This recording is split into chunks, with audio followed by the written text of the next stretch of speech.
Welcome in, race fans, to this edition of Through the Gears, presented by Front Stretch. I'm your host, Tino, and I couldn't be more excited to get back into the NASCAR racing and betting action for this weekend at New Hampshire Motor Speedway. This is a track I was at last year. Loved the racing there as Martin Truex Jr. got the lobster at Loudon, and he was able to dominate that race. So I'll be back this weekend as well from the stands point of view, bringing some of my buddies with me as well and giving them a true taste of NASCAR for the second year in a row. And it's one of their first races as well, too. So I'm really excited to talk about this one, break it down, get there in person, and win some bets. But first off, before we get through the gears in this one, got to give a special shout out to my man Marcus. Marcus predicted Christopher Bell would win at Iowa, and he was oh so close. He looked like the car to beat. He came all the way from the back, was leading laps, and then kind of got caught on a bad caution there. We'll recap Iowa as well going into this weekend at New Hampshire. Kyle B8, he commented on this video as well, and he said, you know, it was huge to think about Logano in that one, as Joey Logano was a top 5 car, but Joey Logano did not have enough for his teammate in Ryan Blaney. Great to see Blaney get back into victory lane. Unfortunately, that wasn't the case for our wallets in this one, as we had Joey Logano in this one, Christopher Bell, Kyle Larson as well. Kyle Larson looked to be the car to beat, and he was probably up until he got involved into an accident, making it go 3 wide between him and Daniel Suarez there. And also got to give a shout out to my man Wyatt Watson, who came onto the program. He also commented on the last video, so appreciate him. He was noting all the things we hit. We hit a plus 260 Chase Elliott top 5, sniped Corey Himes top 5 as well, and a bunch of other stuff there. And I'm glad we did able to walk away from last weekend with our heads held a little bit high with the Josh Berry top 10 at plus 130. We were able to get earlier in the week, but we want to get back into victory lane. And, you know, I'm excited to go there and make that happen myself at New Hampshire this weekend, and to break it all down and to give us some of the best data and insights that we could ask for. We got Steven Stumpf coming on the program. He's the NASCAR content director for Front Stretch and a member of the National Motorsports Press Association. You can find him at Steven_Stumpf on Twitter and other social medias as well. And, you know, he's been providing a lot of great content for Front Stretch, and it's been great to see all season long. So I'm super excited to talk to him and bring him onto the show and hear what he has to say and hear who he's going to pick to win this race at New Hampshire this weekend. So without further ado, let's go through the gears. Joining us now as we go through the gears, breaking down everything you guys need to know for New Hampshire Motor Speedway this weekend, I'm joined by none other, the man, the myth, the legend, Front Stretch's very own Steven Stumpf, you know, content director. Steven, thanks for joining us here on Through the Gears. And we've been talking all throughout the week, it feels like, about bringing you onto the show, so I'm super excited that the time is here. How you feeling? I'm feeling pretty good. Also very excited because Iowa ended up being a fantastic race, despite all the, despite the concerns about, the tires or the repave, but that ended up being great. I've always enjoyed New Hampshire. I got to go to that track last year. I won't be there this year, unfortunately, but I think that's gonna be another good race as well. Well, I'm glad you mentioned that too, because I was there last year. So, I mean, we didn't see each other or anything like that, but we were both at this race. And I feel like that's huge in terms of breaking it down and really getting to, into the specifics when it comes to this racetrack and what it can offer and the value that comes with it as well. So, but first up, before we get into that, let's dive into Iowa a little bit more. Did you place any bets yourself? And even if you didn't, what was your thoughts on the race as a whole? So I didn't place any bets, but I did our predictions game on Front Stretch where we try and predict the winner. I picked Kyle Larson, which was looking like the greatest greatest prediction ever until that crash. I'm just not having much luck with it. Like 2 weeks ago, I picked Ryan Blaney to win a Gateway as well, and he ended up running out of gas when he had the win in sight. So, If there was like a reward for like picking drivers that run well, even if they don't win, I'd be number one at that. So, man, that is some pretty bad beats too. Like you said, I had Larson as well last weekend, and definitely the best car in the field. But when it comes to Kyle Larson, right, I feel like he's either winning, like he wins the race, or crashes out. I honestly feel like there's no in between with him. And every time he does crash out or get involved in an accident, or his wheel falls off, like we saw at Texas, right? Like I always feel like it's that's only happening to him. And that's the reason why it takes him out of, like, that's why he doesn't win, is because he gets into some trouble there. So, yeah, Ryan Blaney, and I was surprised by Blaney too, because, I thought he would be strong, but looking at some of the data that there was in practice and things like that, his long run speed wasn't there. And then he just turned it on throughout the race when it matters most. They had to have made an adjustment. And we'll adjust here for New Hampshire as well. And I feel really confident about this track, not only because I was there last year, but the picks hit last year as well. And I don't really see, Martin Truex Jr. winning it, in terms of that. But I don't really see like that much being changed from last year to this year when it comes to this race. What do you think about that? I kind of agree, because if you think about all the drivers that have been great in New Hampshire, obviously Truex dominated the last 2 years, won last year.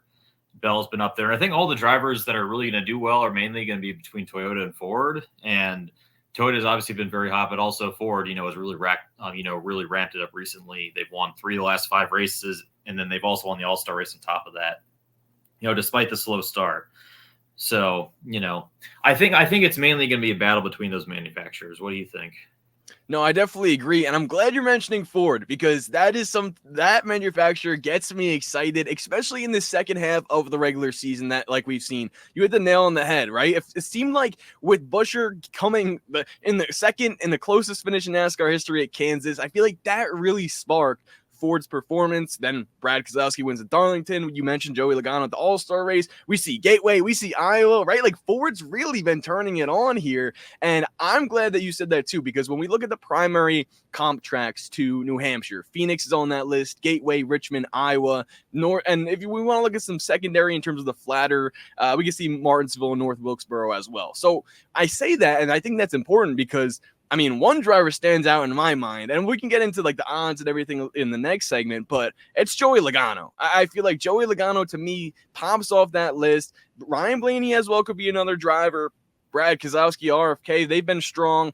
But to me, I just feel like with those tracks that are comparable, he's just a driver that has been running well at New Hampshire, and I feel like he's been due for a victory, right? He's on that playoff bubble. Right. And we've seen drivers like Kyle Busch, for example, have bad luck. And I feel like that pressure of the playoffs, it might be getting to him. I know he's a veteran. I know he's KFB, but the team's been struggling. Joey Logano, he hasn't been as dominant as he can be, I feel like. But I think they're like slowly getting closer and closer to victories. And he could be a force to be reckoned with this weekend. I kind of agree and disagree. I agree because obviously, when you look at the comparison tracks, Logano's been great. Like, for example, he was great at Richmond, finished second there, top 5 at Gateway, finished 6th at Iowa. But I also looking and, and he was really good at Gateway in Iowa, but Blaney kind of just really carried the flag for Team Penske there. He dominated Iowa. He also would have gone on Gateway had they had one extra lap of fuel. So I'm kind of thinking that if a Ford is going to be a favorite, I feel like it'd be Blaney. But then again, I do think Logano is also going to be up there. And after all, Truex had the field covered last year, but Logano did finish second in this race. And we will say, right, Truex had the field. Well, it was also on Monday. So I feel like Monday Martin really took over that time, which he has many times. Is there a driver when we look that also comes to your mind, right? When they talked about, in my mind, it was Logano that popped off from Phoenix, Gateway, Richmond, listing all those type of tracks. You referenced Blaney, but for any of the other manufacturers being Toyota, Chevy, does someone pop out in your head for this one? Christopher Bell.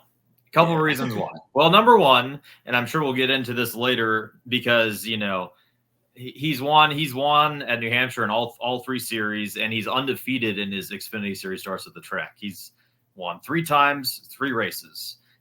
We also look at the comparison tracks, and Bell had the best long run car at Phoenix. He dominated there, ended up winning that race. At Gateway, he led the most laps. He had the fastest car by an absurd margin. If you looked at the loop data, the number of fastest laps he had there. And I would wager that had his engine not blown up at the end of that race, he probably would have gone to victory lane there. So when you kind of put all that together, I think he's probably the driver I'm looking forward to the most at New Hampshire in terms of, seeing someone get to victory lane. Definitely agree there. That was another guy that I was waiting to talk about as well. Another thing I wanted to mention too, when it comes to qualifying, we see the winners start inside the top 10 47% of the time. At least, in terms of this racetrack specifically. And I feel like that makes sense, right? Because track position is so key. If you're going to start, closer up towards the front, you're going to have a better shot of getting to victory lane. And that really helps with any potential strategy that might come into play. I think one guy that capitalized last year was Joey Logano, but he did start fourth and finish second too. So that was a big thing. And Christopher Bell, in terms of his performance in this race last year, he was charging to the front. And then he had a problem or an issue. I'm pretty sure he spun out. And to me, that was crazy to see with how good he has been at this track. So I mentioned that too, because I feel like maybe he's looking for revenge in this one. Maybe he knows he could have performed better. And especially with how good because that team struggled a lot in the beginning of the year. I feel like, they had the win at Phoenix, but I think the Coke 600 victory, despite it being rained down and everything like that, really put them back into gear. So I'm excited to see how Christopher Bell does in this one. And now I think it's a good time to move on to the odds breakdown, because C-Bell is the favorite in this one. Plus 400 for him. MTJ, another driver we mentioned, at plus 500. But, Steven, when you look at the board here, we got Kyle Larson, Denny Hamlin, Ryan Blaney. In terms of the favorites, and we touched on Bell a little bit too, but which one would you choose? Christopher Bell or Martin Truex Jr.? That's a tough one, because it's because when I was thinking about this race a year ago, like those two qualified first and second, I was thinking it really could go either way. But I think I'd have to choose Bell, just because, well, I think he and Truex both have been fast this year. The 20 team has just been slightly better than getting the job done. Sure, Truex may have gotten unlucky at Kansas and Richmond with those late cautions, and also when you look at Truex at New Hampshire. He finally dominated. He finally got the monkey off his back last year and led like 85% of the race. But New Hampshire had always been a place where he would lead a ton of laps, would run up front so often, but just couldn't seal the deal until last year. So I'm thinking, just in terms of, just going for the race win, I feel like Truex may be the best car, one of the best cars, but I feel like Bell will probably have the better chance to win in the end.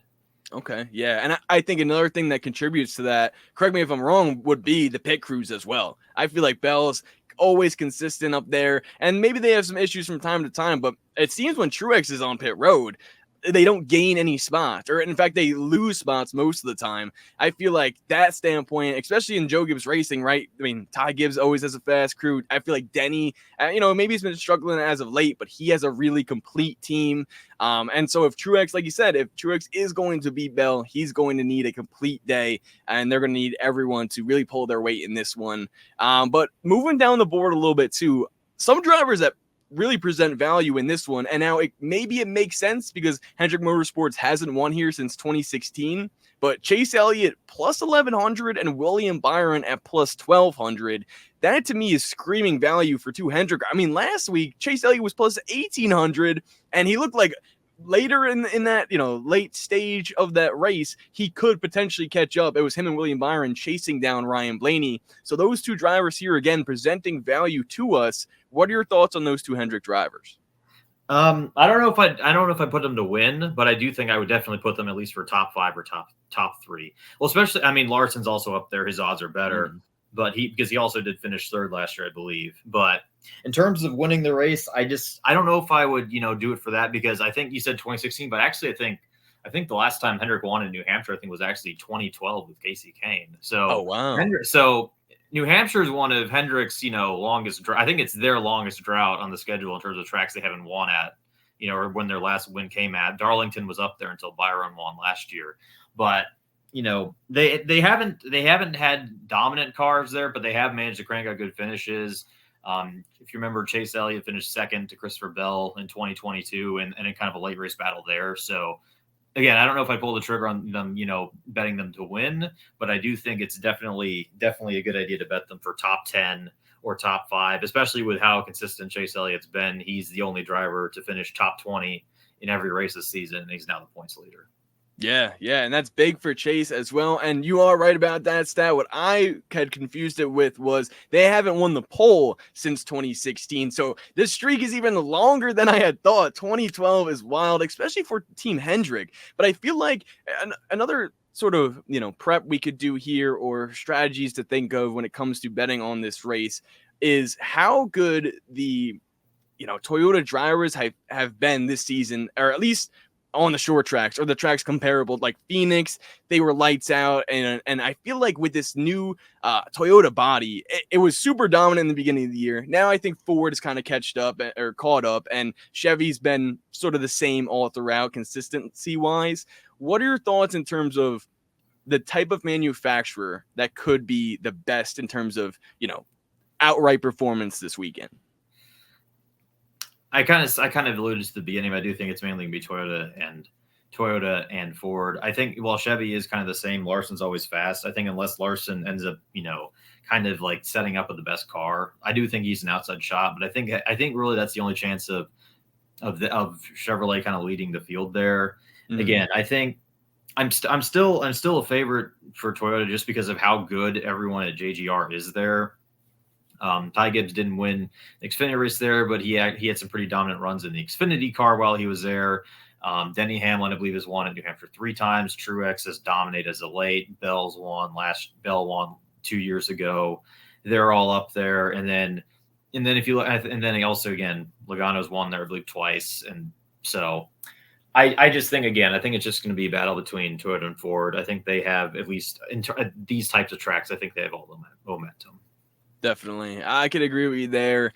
And I feel like that also, unless it's like a Ty Gibbs, right, who's a rookie, and I don't necessarily see him winning this race either. But you saying that in terms of the Ford and Toyota drivers sort of points my mind in the direction of veterans, right? And whether it's Denny, Truex, Bell, maybe it's not a veteran just yet, but in terms of experience at this type of racetrack, that's just proven to be the case as of late. Same thing with Richmond. I feel like Richmond is such a veterans racetrack where we'll see Truex, Denny, and Logano at the front at all times.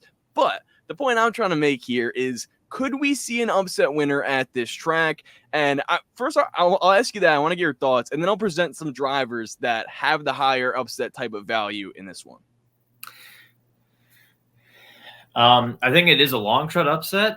But if we ever do have an upset, and I think it's probably going to be one of the long shots you're probably going to mention in a moment, but I'm liking Josh Berry this weekend. Yeah, that was the first guy on my mind. Yep, I thought so, because if you think about Iowa, he and Rodney Childers have just been magic on the short tracks this year. He was running second for a large part of it. He got that damage with Stenhouse. Maybe he finished 7th. Maybe he would have been better. But if you also kind of think, then you also think back to Richmond, where he was running top 5 for quite a bit of that one. At Bristol, he was one of the best cars, even with him being a Cup rookie and all the tire issues there. I think, and then Martinsville, he was also running well until a late penalty where he had to pit under green. So I think, I think New Hampshire, being as short as it is, being as flat as it is, I think this is a track that plays perfectly into their strengths. And so, even if not for a win, I would very much, recommend, pegging Berry for either a top 10 or top 5. Definitely. Josh Berry, especially last weekend, we were able to get him midweek for a top 10 finish at plus 130, and he was leading the race. Like, to me, he was maybe not the best car, but definitely a top 5 car in terms of the way he was able to make more speed, whether it was, a consistent run throughout that race. So Josh Berry, to me, he's on the rise. He's 30-1 to win this one. So definitely great value there. An underdog going into this one to get his first Cup victory. And I think if it is going to be an underdog, he has a shot. Now, sticking with the same team at Stewart-Haas Racing, Chase Briscoe was a driver that I was thinking of as well, because he started 27th in this race last year, but finished inside the top 10. So maybe that was due to some late race strategy or a little bit of chaos there at the end. But 100-1 to win this one. Is that something that could be possible to happen, or do we just lay off and only focus on Josh Berry in this one? I think that's a little bit too long of odds. And also, well, Chase Briscoe I think he's the highest SHR car in points. I don't think he's shown as many just flashes towards the front of the field as Berry has.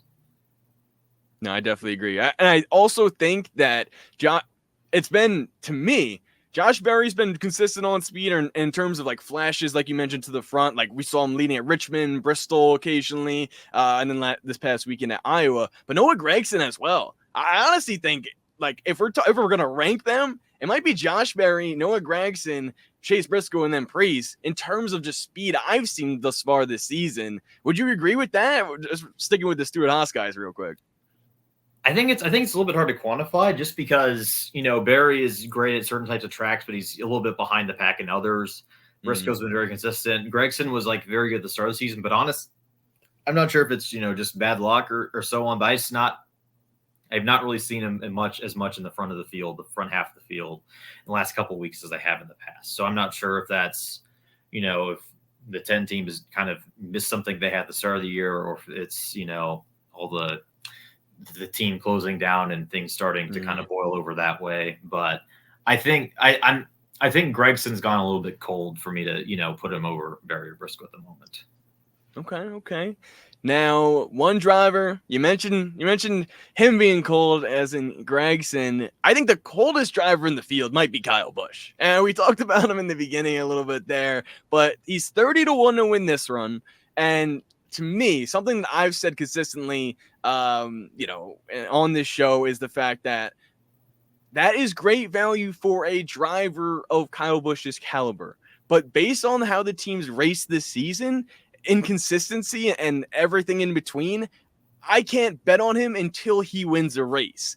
I need to know, what are your thoughts on Kyle Busch overall this season? And 30-1, that's something that people want to jump on. They open up their sports books, they see Kyle Busch at that number, they say, oh, Kyle Busch, I know Kyle Busch, I should bet on him there. Why should or shouldn't they in terms of New Hampshire this weekend? I would not bet on him. And while Iowa wasn't his fault, even though they're running well, it's going to go with past results. And while, yes, Busch has won 3 times at New Hampshire, he's led the second most laps of all active drivers at New Hampshire, Martin Truex. He has been absolutely snake bitten at the track in the past. I'm not kidding. His last 4 starts at New Hampshire, he's finished last in 3 of them. Oh my God. 2020, he lasted 15 laps before crashing. 2021, he was leading until that infamous rain wreck at the very start of the race. And then last year, he was the first car out after only 71 laps. So, I don't think he's going to finish last again. I think that's, especially with considering how much poor luck they've had recently, I think it has to turn around eventually. But I would not be looking at New Hampshire for the place for the 8 team to turn around at all. Okay, good to know. That streak of last place finishes is insane, especially for a driver like that is Kyle Busch. And that rain wreck was wild too. I remember watching that one and seeing all those cars fly off into turn 1 there. But okay, now let's try to make it rain in terms of money here. We got to get back into victory lane. It's been a few weeks for me personally in hitting an outright winner. When you look at the board in terms of just drivers that can win this one outright, I know we talked about a few guys, but just give us your best pick in terms of who do you like to win this race at New Hampshire? I think it's got to be Bell. I mean, last year they had speed, they came back, and then it was kind of uncharacteristic at the end when he kind of wrecked himself. But just with his pedigree, New Hampshire, in between Cup, Xfinity, trucks, and just how dominant he's been at these 1 mile flat tracks like Gateway, New Hampshire, or Phoenix this year. I think he's going to be the best. I think he's your best bet to win this one. Definitely. I will say too, my picks for this race last season were Christopher Bell, Martin Truex Jr., Kyle Larson, and I believe I had Joey Logano as well. I need to go back and check that. But if he did, you got one. Yeah. If he did, you got first, second, third, and 29th. Exactly. So I got to go back and fact check myself there, but those are all the same drivers that I'm thinking of winning this race outright in this one. I mean, Truex would be, so if you were to say Bell, I would go Truex next up. I know he's plus 500, so also the favorite. And the one thing I will mention in terms of these two drivers' value, right? Plus 400 and plus 500. Like Christopher Bell is a perfect example of what happened last weekend. He went into Iowa as the plus 380 favorite, which we can say that value is probably the least you will see in terms of an outright winner for a NASCAR race. I saw plus 350 earlier this season for Kyle Larson. And the reason why I say that is because when that happens, the main thing that I like to say to the viewers out there, or even just know for myself in terms of betting on those guys outright, is just to wait until after practice and qualifying. Because if, for instance, Christopher Bell wrecks his car in practice, has to go to a backup car, starts in the back of the field like we saw at Iowa, his price went from plus 380 to plus 800. Now, he ultimately didn't get the job done, and the odds boost does make sense based off of him having to drive a backup car, but the same thing could happen here, right? Maybe they spins the tires or something in qualifying, or misses the corner, right? And he starts back in the pack. We could see a little bit of value there for Christopher Bell or Martin Truex Jr. or any of these guys. So one question I have for you here, Steven, is when you look at these favorites or any of the guys that we think could win this race outright, is there one that you may, if you're going to bet on them, wait until after practice and qualifying and see maybe you can get a little bit more value for? To be honest, I think it's just beneficial to wait after practice and qualifying in general, because I mean, we don't have the crystal ball of saying these are going to be the fastest cars. We can say that these have been the fastest cars in the past based on how they've run at New Hampshire in the past, how they've run at similar tracks in the past, and just how they're running in general. But, there's just so much you can learn from practice and qualifying, especially looking not only at the fastest speeds, but also the fastest long run speeds. And I think that track in New Hampshire, which can sometimes have more long runs, and while passing is difficult, it's not impossible, I think long run speed is something you definitely have to look at. So I think in that regard, I think, it's going to be very beneficial, especially at a track like New Hampshire, to be looking at that practice data before making picks. I'm glad you mentioned that, first of all, because that is huge. And I think that also played a major factor in what we saw at Iowa, too. Like, I mean, especially waiting. I mentioned the Christopher Bell thing, but that's not necessarily normal. We don't see drivers and tire wears and tires blowing out in practice normally. But just being able to analyze the speeds and the different long green flag runs or lap averages, like you mentioned there. And what I want to base that off of here for this next question I got for you is, I feel like at that race last year, there weren't too many cautions in between the stages. Like, there was a lot of long green flag runs, hence why Martin Truex Jr. just pulled off to the front and started dominating the entire thing for basically the entire race. Which drivers do you look at when we could see the same thing this year, right? It could just be a long green flag run. Maybe guys have trouble passing. We've seen that on short tracks before. Is there certain drivers on this board where you say, okay, he can manage his tires well, he's prepared for a long run type of race? Any of those come to mind when it's, it could have potential for a long green flag run in this one? I'm thinking Bell and Blaney for a couple of reasons. First, if you look at Bell's win at New Hampshire in 2022, I believe that race ended on like a 90-something lap run. He had 4 tires, but he didn't start at the front of the field in that restart. He passed his way, I think, up to the top 5, ended up passing Chase Elliott for the win, won by 5 seconds. So winning by 5 seconds, anything means, you did not only had speed, long run speed, but you did an incredible job of conserving the car.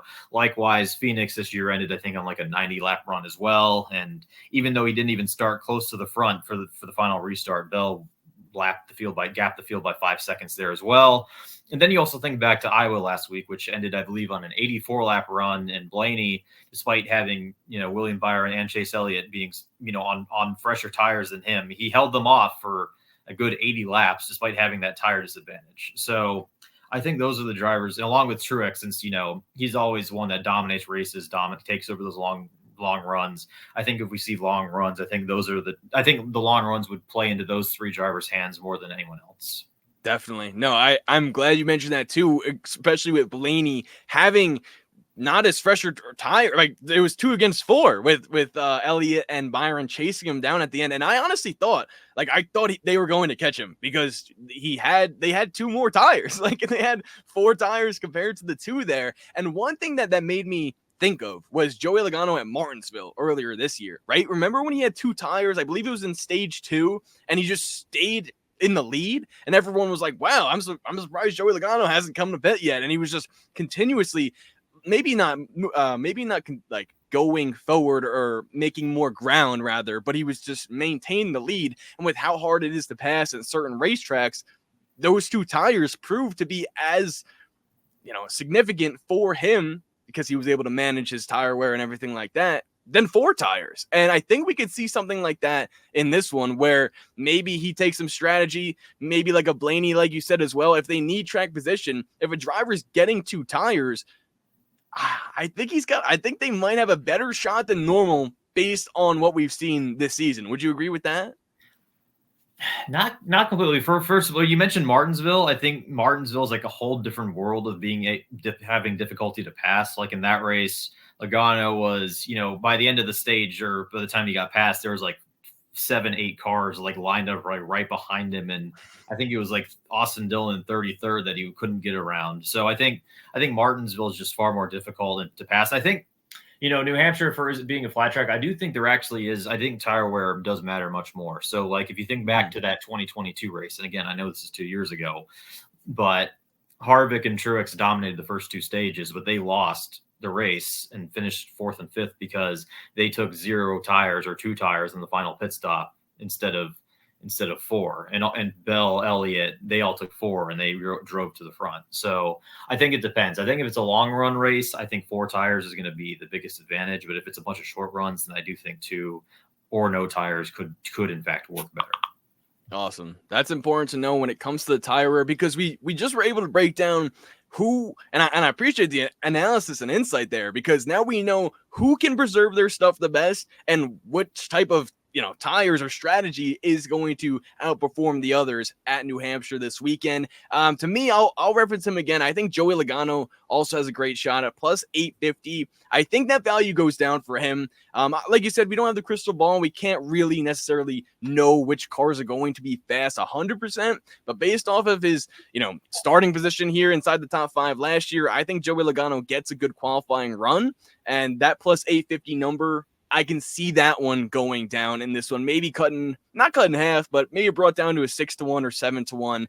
So for anyone listening out there, if you are going to be betting on Joey Logano in this one, that's a driver that I would bet on earlier in the week rather than waiting just for him specifically. I feel like that value, especially at this racetrack, is good and could be beneficial to have that earlier on. Now, I think another thing we got to talk about here is some prop bets. That is something that was able to save me a little bit last week out of the Josh Berry top 10 that I mentioned, and even the week prior too. See, I really like to build my betting card around, yes, I have my outright winners, but if these prop bets hit, I won't necessarily lose as much, or maybe I'll even make some money in the process as well. So is there anyone that jumps off the board to you?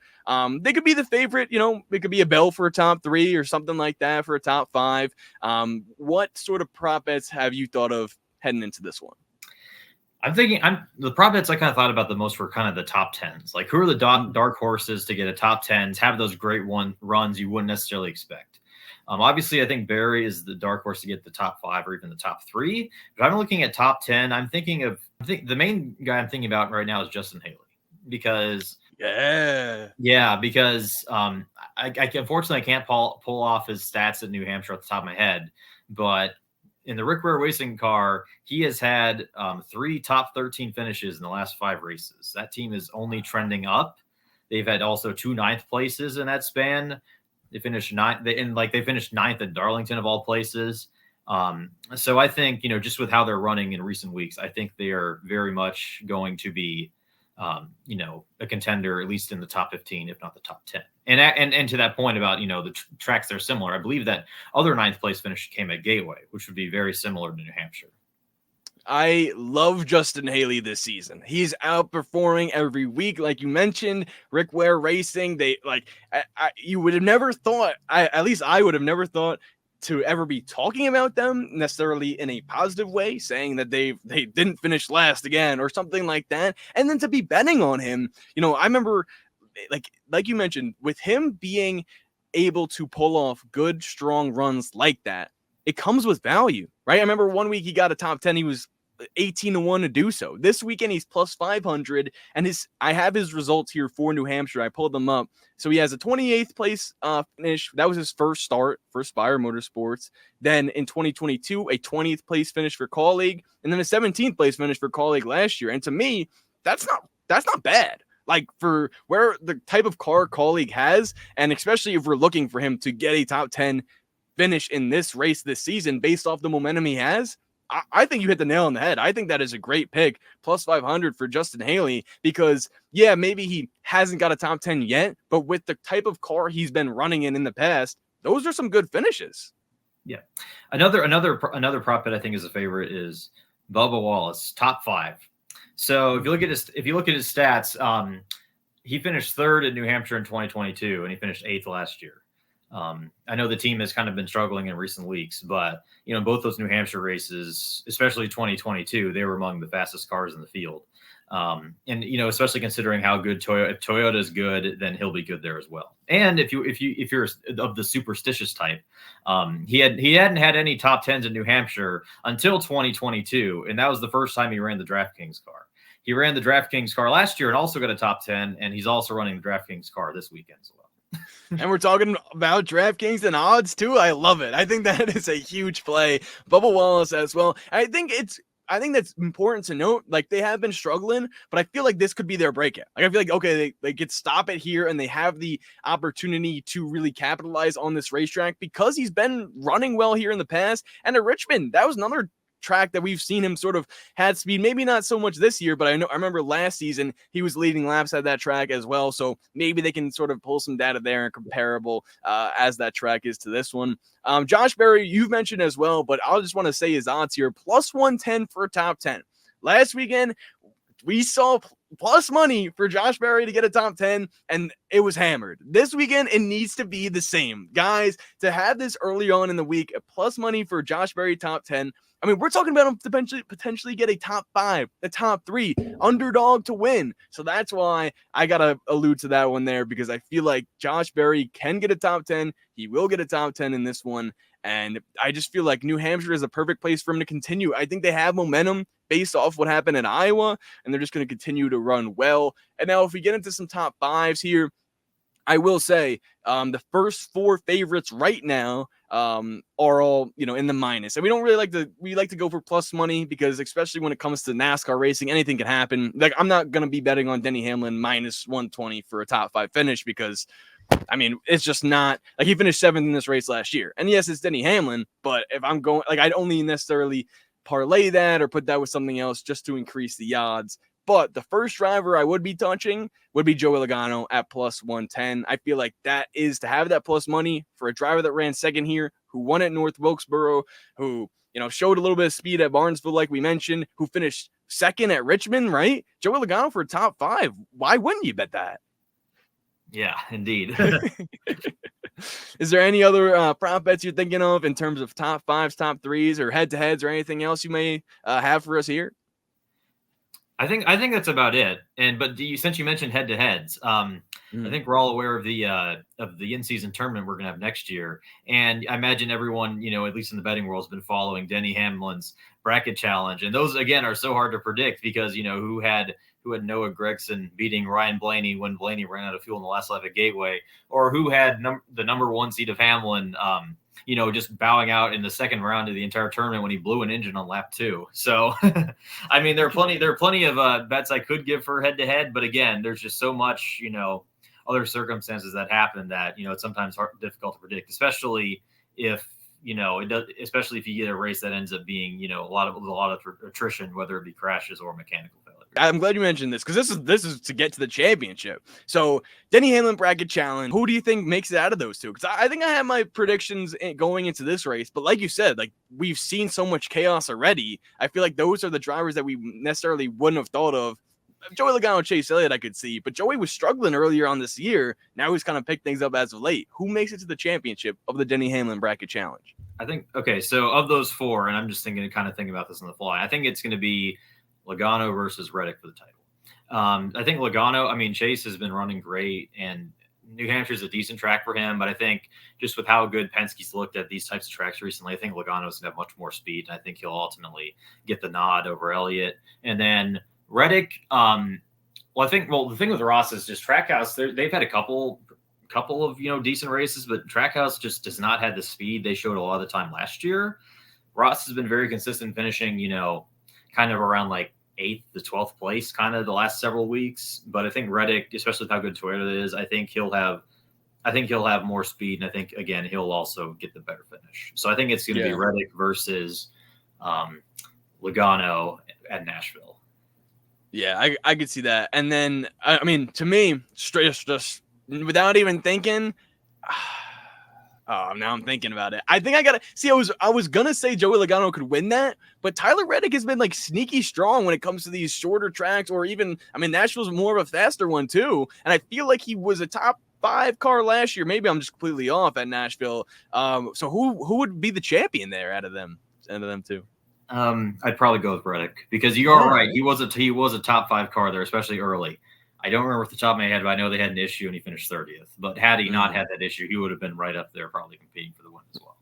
Okay, so that's good to know. Just a little preview of what's to come ahead. And now to recap everything we've talked about on the show here with some of our favorite plays.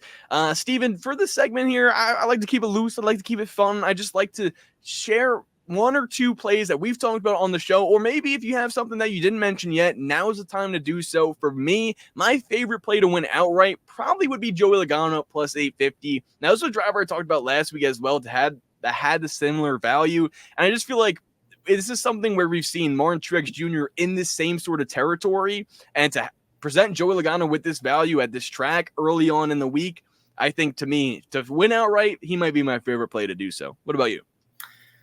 I will say the odds definitely good. I think at the very least, I think you got to do Logano top 5, top 3.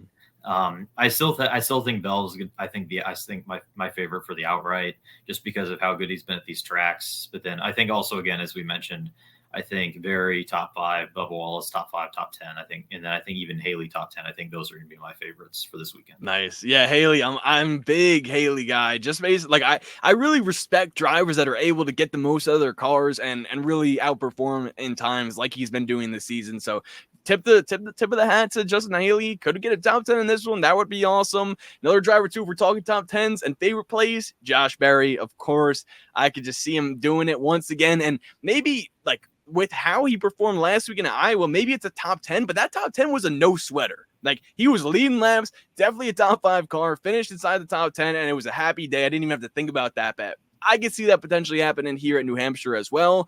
And, I'm super excited to see everything that unfolds on this race. Steven, thanks so much for joining us again. And, where can people find you and all the content that you've been creating for Front Stretch and everything else that you've been doing an awesome job with so far this NASCAR season? Where can they follow you? And is there anything big coming up that you want to share in terms of content or things to look out for you at the track this season? You can follow, I think if you're watching this video, you can probably see the ticker below scrolling. I mainly use Twitter. I'm at Steven_Stumpf. I also write 2 weekly columns on Front Stretch titled 4 Burning Questions, which will also be releasing tonight along with Stat Sheet, which will be running Tuesday mornings. I won't be in New Hampshire, but and I won't be in Nashville either. I was in Nashville last year, but definitely excited if you want to follow me, because I will be at 3 races in a row in July. Ooh. I will be at Chicago for the first time. I will be at Pocono for the first time, and I will be at Indy for the first Brickyard 400. I was there at the road course before. So I'm very excited to have all of those back to back to back, especially since I live in Texas and I get to avoid the 100-degree heat in July for a lot of it. So, but that's what I'm up to lately. It's going to be, I think it's going to be a very fun month or so, before the Olympic break. So that's all for me on my end. Well, that's a great stretch of races too. I'm definitely going to be tuned in. Brickyard too. Great way to cap things off. In Chicago, man, that is going to be. I'm super excited to see you and the content that you'll be making at the track and following you there as well. And everyone, do the same, because he is the man. He's broke down some of the picks this weekend. And thanks so much again for coming on, Steven. And it was great having you. And appreciate all the insight. You were a data wizard. Thank you. Not the first time I've been told that either. So thanks so much again for Steven for coming on the program. Really appreciated all the insight he was able to provide us with him going to the track last year as well. That was great to know. And also just his experience and picking drivers to win at New Hampshire, and also everything that's kind of played into people's momentums or slumps so far this season, and especially different aspects of betting, like when it comes to tire wear, who's able to manage their tires the best. Could we see a long green flag run? Most likely at New Hampshire, we will. So to hear how he's going to break that down, all of his analysis behind certain drivers and certain picks heading into this weekend really has me hyped up and ready to go win this weekend at New Hampshire. So once again, thank you for Steven. You can find him at Steven_Stumpf, the content director of NASCAR for Front Stretch. He does a great job producing things there and leading the team in the right direction. And speaking of Front Stretch, be sure you're tuned into the Stock Car Scoop, which comes out after every race each weekend. They give you the behind the scenes that you need, some insights if you don't know them, and everything else you got to know based off what happened in the race and previewing the week ahead, as well as they recap everything that's going on from New Hampshire Motor Speedway this weekend and all the races yet to come. You can find me on social media as well at Tino, Pattigno. Comment who you think is going to win the race this weekend. I'll be shouting you guys out in the next video as well, and we'll be cashing this weekend for sure. And I'm looking forward to it, so I'll see you guys next week as we go through the gears.